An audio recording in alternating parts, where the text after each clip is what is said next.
Armed Forces Radio.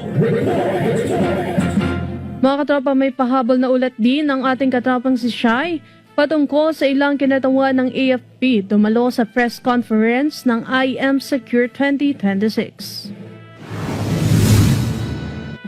Magandang hapon, katropa. Dumalo sa press conference ng IM Secure 2026 ang ilang kinatawan mula sa Armed Forces of the Philippines na ginanap sa Omniverse Museum, Glorieta 2, Makati City kahapon. Kabilang sa mga dumalo sa nasabing aktibidad sina AFP spokesperson Colonel Francel Margaret Padilla at 150 3rd Red Reserve Infantry Deputy Brigade Commander Colonel Roland O.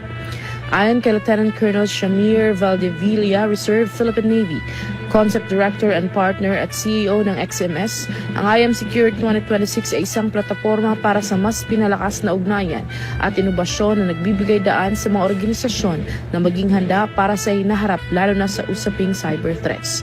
Sa panayam kay Colonel Padilla, sinabi ito na pinagtutuunan ng sandatang lakas ng Pilipinas ang ilang national security concerns at ang IM Secure 2026 ay isang oportunidad upang bigyang kamalayan ng mga Pilipino na mas maging mapanuri at mas maging maingat.